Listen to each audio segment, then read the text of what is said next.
And good morning. It's your friendly neighborhood Tironan, and today we are flying the LA-9. That's one of my favorite aircraft, and being a content provider, I get spread across so many aircraft. It's never gotten the love that it should have, though certainly more than the I-250 from me, which I could have said the same thing. And the reception of my last video was, it's still coming in, but it was pretty spectacular. So apparently I hit a raw nerve there, and apparently I was not the only guy feeling that way. So today I'm going to be flying this until I get done saying what I have to say. And today is not more ranting on invasion, though I will point back to it for the worst case, because I have to admit it's in a lot of ways was the worst, one of the worst examples I've seen of late. It's a thought called player agency. Well, okay, what does player agency mean? Well, it's a loaded term, and you're going to ask me quite appropriately, I would feel, what does that mean? The player agency is your ability to affect the game. And it gets conflated, that means agglomerated with or put together with some other ideas that maybe don't have so much of a role in the game. And so I'm going to talk about this a little bit. And I want to be careful about how I do it, because it can be mistaken for a lot of things, which it probably shouldn't be. Alright, so player agency in its truest form is your ability to have an impact on what the game is doing. The converse of that is a game in which you're just taking along for a ride to the whatever the outcome of the individual is. And the game is. And we've seen games, they're never very popular because the word gets out and nobody wants to play them, is when you get games that, you know, they're going in a certain direction, you're going that way whether you like it or not. Well, that's lovely, except you may not be having that good a time going where the direction of the game is going. Right? And that has nothing to do with, gee, the game is unfair because I don't play worth a darn, or I'm not willing to adapt to the demands of the game, and or you get where I'm going to here, right? There's a lot of people that are going to be unhappy because they don't play well. Well, that's kind of on you. If you're not playing well, you need to learn how to play the game better. There are some games that people just aren't very good at. Okay. Well, that might be unfortunate. It is true. You notice I don't play a lot of tank games, and there's a reason for that. It is not that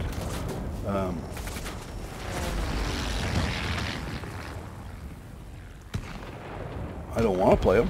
I'm just not terribly good at them.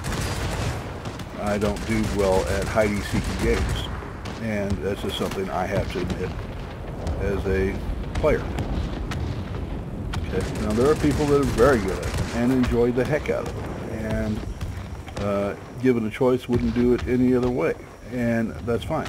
There's nothing wrong with that. It's just not my particular game. Well, not losing sight of that, but that has nothing to do with player agency. Okay, player agency is your ability to affect a game in such a manner that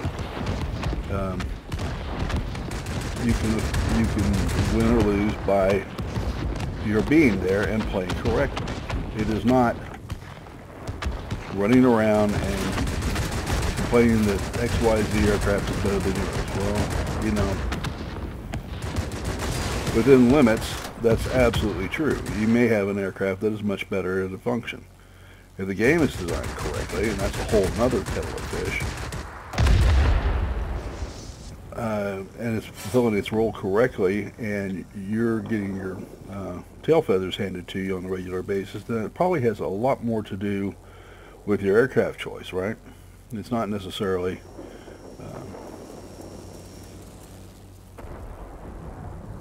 player agency. The player can still affect the game.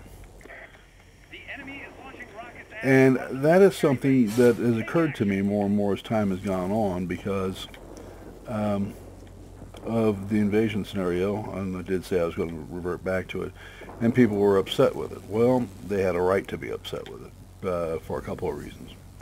And one of them being, how are you playing the game? What are you doing? Why is this not working? And they took player agency away. Okay. When bots start determining what the game is, well, that's nice. It doesn't have anything to do with you, but you have no say-so. Okay. And I'm pointing this out not to rehash a rug I've already gone over. I'm going over this because speaking of player agency and misplaced taking the role, I am way too high, and I'm in a position where lots of people are going to attempt to use their height and speed advantage to kill me, like this fellow right here. Okay, so that being said, what was really wrong with player agency wasn't the fact that that we didn't play well or we didn't have the right aircraft. It's, you know, in this worst case scenario, we had a bunch of tier 9 or tier 10 or what, there'd always be one tier up from you, and there'd be one or two actual human players in there, and then the bots decided your fate, which was win or lose, not a good thing. There were games that I won that I had nothing to do with. Nothing. I didn't help. I didn't hurt them. The bots decided. Well, but you won. You should feel good. No, I didn't, because I didn't do a damn thing to help. There's a heavy storm here. Unable Okay? to proceed. Nothing. Return into base. Do you copy? The bots decided that for me.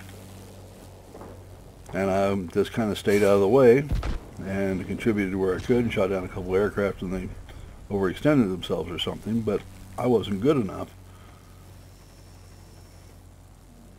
to do that job. Now, I wasn't in an aircraft that could do that job.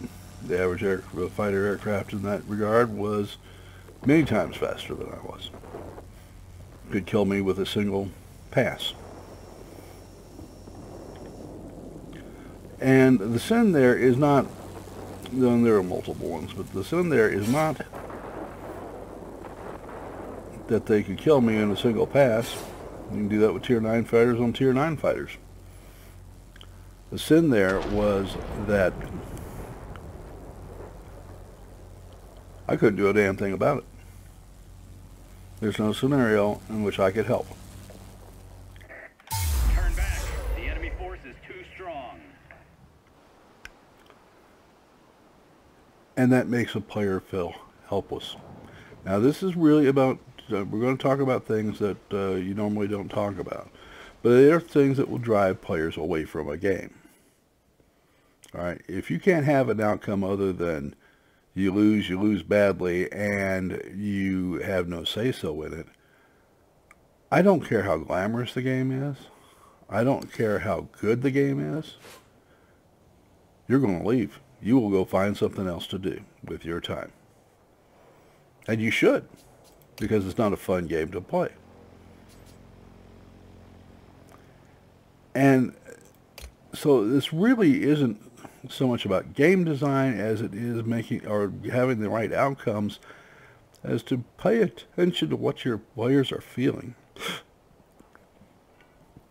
Now, you've got to do some winnowing there, because you're always going to have, and I don't care what game you're playing, players that just, you know, this is wrong, that's wrong, the game sucks, blah, blah, and they still play, but they bitch endlessly. It's not always so helpful, right? And you want to have,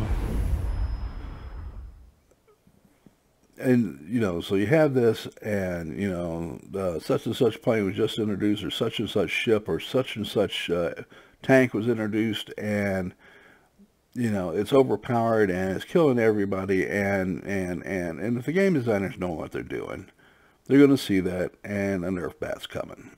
That's just inevitable. Somebody got a little overly excited about the new model tank, and or aircraft or ship, and went too far. Those are game balance issues, and in these types of games, they're endless and ongoing. Okay? But that's not what I'm talking about. When you play the game, and when you play the standard game in this, you have the ability to control the game. If you're playing right, if you have the right aircraft for the right map, you have the ability to control the game, or have at least a vote in its outcome. And your skill is going to make part of that difference. If you're playing right, if you're using your aircraft correctly in the role it's intended for, you should be able to make a difference. If you can't answer that question, then that's another thing entirely. Either the aircraft needs to look at, or the role needs to be looked at, or the game needs to be looked at. I don't make them bad companies, but those sorts of things make and break companies very quickly. And it doesn't matter if you like it, dislike it. It's just a fact. Nobody wants to be part of a game they can't affect. Nobody wants to be part of a game where the outcome's already dictated to them. That's the single worst outcome you're ever going to see. Nobody wants to be involved in that. It's not fun. You know, you just end up being angry and frustrated and wondering why other people are picking on you.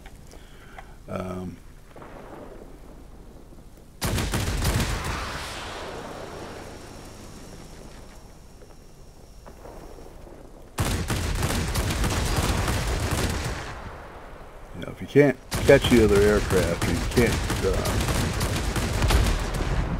despite your best efforts, can't kill the other aircraft or ship or tank, you got a major issue. All right? I don't mean a minor issue, you got a major issue. And you're going to have to address it.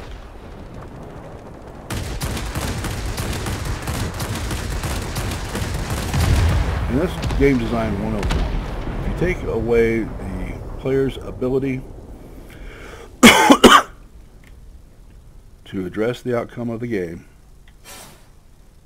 then you've got a bad game. And it's going to get worse. Well, let me give you another facsimile. So, and these are just that. All right, I don't know if any of you guys ever played D&D, but you don't, every once in a while you run across and I'm being a little facetious here, but sometimes it was literally the case, where you run across people who didn't have a lot of control in their life. I guess would be probably the way I would put it. And got to be real control freaks. Decided that what they really needed to do was love every part of the game. They love their dungeon, they love their monsters. You know, entire parties were wiped out, and people just felt terrible playing the game. I mean, terrible. And the guy was having a great time, would justify his actions, and continued to wipe, you know, the party right and left. And the point is that, you know, sometimes it's just somebody trying to challenge another player, or trying to keep things entertaining, and went overboard. There's some of that, and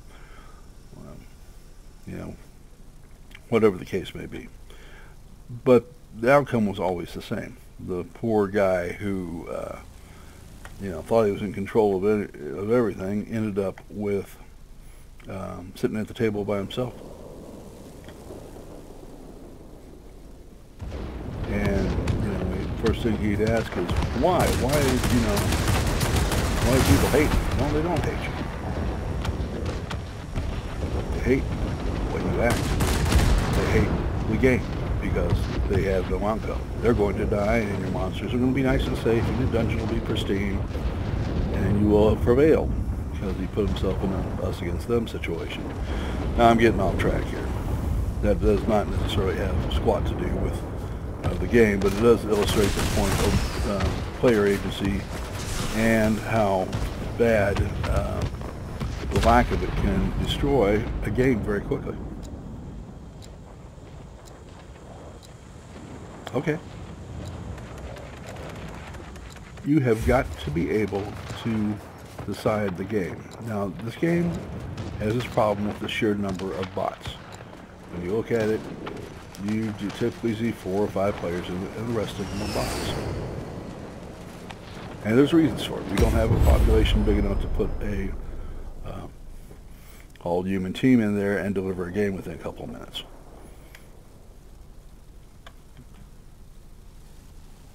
But the other part of it is it has to be a game that people want to play, that they have an equal opportunity to win if they play correctly. And your various modes, no matter how good they are, still come down to the same thing. If you cannot put together a game in whatever mode where the player feels like he has a chance, you're not going to have a game. I'm not saying this to be cruel or unkind or be mean to anybody. I mean it just the way it sounds. I have friends of mine telling me to get out of this game because they don't think it's going to make it. Well, you have too many more invasions, you're not going to have a game. Alright, I'm getting lots of feedback from folks that are telling me,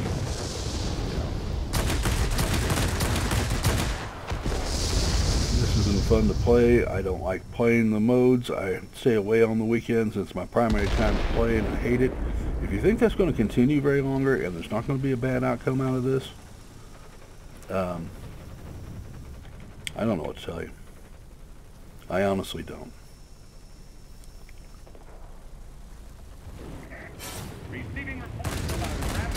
Alright.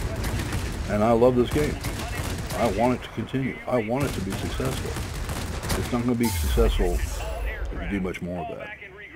There are people that are actually avoiding the game not to play these various modes, and it comes down to lack of player agency. Now I can point to other things.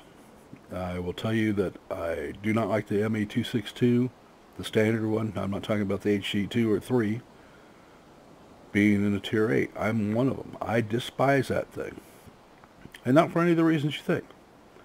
Except the fact that, you can't get to it. It's too fast. So the guy can boom and zoom endlessly or just come in on a straight run, and he's got very powerful guns, rakes you out of the sky, and you can do nothing about it. Now that's more of a game balance or plane balance, and do what you need to do. But again, you put a couple of bots in 262s, you're in for a miserable experience. And that does kind of relate to player agency. That's not the occasional guy that got a 262 and then's playing it on the way to tier 9. You see some of that too. But, overpowered aircraft can affect player agency, at least to some degree. But it really comes down to game design itself. If you can't answer the question is how does that player win, how's that player going to feel at the end of this game, you're going to have a fairly miserable experience for both parties. Okay? It's not a matter of the game company wins. Folks, we could lose World of Warplanes over this. Okay? And that's something I'm not willing to be quiet about anymore and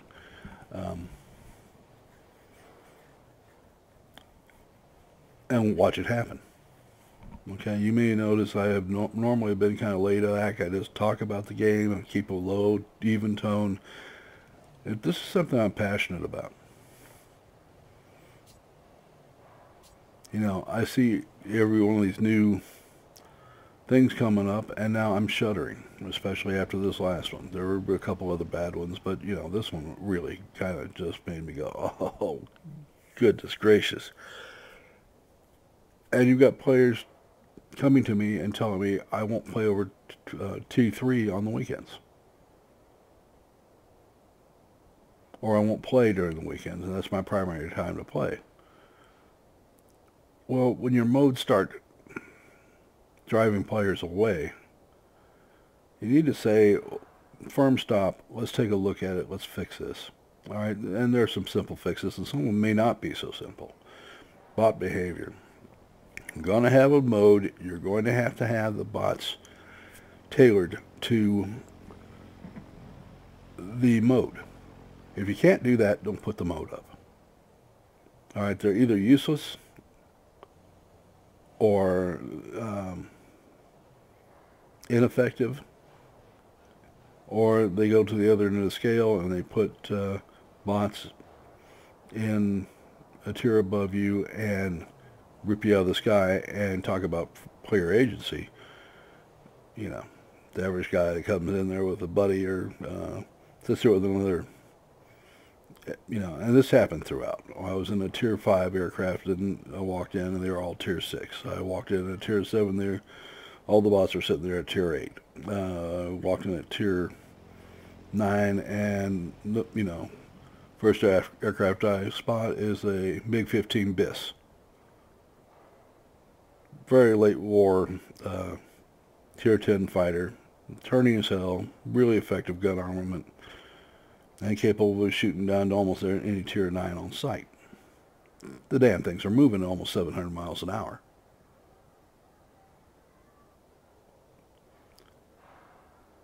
If your player is not having a good experience because they have no ability to affect the game, you need to do a hard stop. Okay? I don't mean, well, let's just keep going with our plans and we'll look at the... No, you need to do a hard stop. You're having a very negative effect on this game. Players have no reason. There are lots of other places to go. There are lots of other things online for them to do. If they, you know, they want to play PvP, there are lots of other options. Think about it. It's going to have to get better. And it better get better pretty darn quickly. I look at this next one and I'm just thinking, oh, God, what's going to happen now? I hope it'll just be an attrition type of game or something like that. You could use another go at Skies of Albion with the different guys, but at least where you have the equal opportunity to win, lose, or at least to have some say-so in the effect of the game. I think a lot of harm's been done over the last mode, and they need to have over every programmer's desk, remember, player agency. Allow the player to have a vote in the outcome of the game. Now, I'm not saying if you're a, you know who I'm talking about. You know if I'm talking to you. If you don't play very effectively, you're going to have to fix that. That's not a World of Warplanes responsibility. If you take a type of aircraft, and I will tell you in late tiers, if you try to stick with turn and burn aircraft, it's not going to have a great effect. Okay, you will find yourself at the bottom of the bowl like Custer with 2,000 Indians, and your 280 men will next be seen in, you know, the gates of heaven. All right. As the game goes on, and you see it, you saw it in World War I, you saw it in World War II, you see it in the Korean War. More and more, it got to be the fast fighter, the superior speed, and great firepower that was winning the games, that was winning the contests. All right, It's not about I'm going to get on my horse and charge at the other guy in this one-on-one joust. It's about team play at that point. It's about knowing where your aircraft is and where the enemy aircraft is, and getting behind them and killing them before they know you're there. You don't want to give the other person a break. Okay? And this game very faithfully reproduces that. If you don't know where the other aircraft are coming from, or you're too focused on getting on somebody's tail, you're going to end up with the aircraft blowing up and unhappy. I can't fix that. World of Warplanes can't fix that. If you're not willing to pay attention to your radar map, you insist on playing turn and burn fighters into the late tiers, well, you better be really good at turn and burn fighters. And there are players out there that can. They will actually time the dives, and they'll pull an S turn and then get on the other guy's tail and tear them up pretty good. That always works if there's that only works if there's not a second one lined up to get right back on your tail and blast you again. And in late tiers, you're not going to survive it. At the very least, you'll have half your health gone on the aircraft, and you're even more of a sitting duck from the next plane that will be lining up behind you. That's how it's played. I don't necessarily like the idea of turn and burn fighters not being all that effective in the game. And there are maps and low visibility where you're going to get real close, or they are terribly effective. But in general, fighters need to be fast, they need to be high altitude, they need to have a really effective gun. That's why they have a multiplicity of aircraft out there for you to choose. Okay? That's not World of Warplanes' problem. You have the choice, you have the power to choose your aircraft. You have the ability to say how well I fly that aircraft. What am I doing wrong? How can I correct that? That's on you. But designing the game and designing the modes so you have a chance of winning, that's on them. And the sheer number of negative comments I'm getting back from players about the last mode says we did not respect player agencies. The bots were either killer effective or ineffective. And you need to go back, they need to go back and design those AIs per mode and make sure that they have a nice, even context throughout the game. I don't want to see 3 levels of bots with AI, period. There needs to be one. You plunk them in their plane and take it from there, and they have to be able to operate their aircraft effectively at whatever they're doing. But don't try to balance a game with bad bots and good bots. Again, that comes down to player agencies. Doesn't matter how, I've had games where I've killed 12 aircraft and still lost.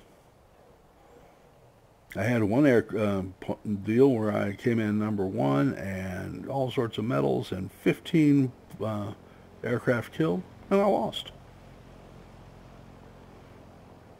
Because all my dumb bots had been destroyed, and what was left came up after me with a vengeance, since I was the only aircraft left, and killed me. No, 4, 5, 6 to 1, you're going to lose. Again, that goes back to player agency. If you play the game correctly and you can't have a chance of winning, it puts a bad taste in your mouth. Now, this isn't a market where you can get to do that very long. Okay? Nobody should be asking World of Warplanes to make the game special for them. If you are, I'm going to tell you, go grow up. But asking them to provide a level playing field, providing planes that are competitive at their tier, and having bots that behave correctly and equal across both sides is not too much to ask. That's their responsibility. All right, I'm going to climb down off my soapbox. Remember to like the video and to subscribe, and we'll see you tomorrow.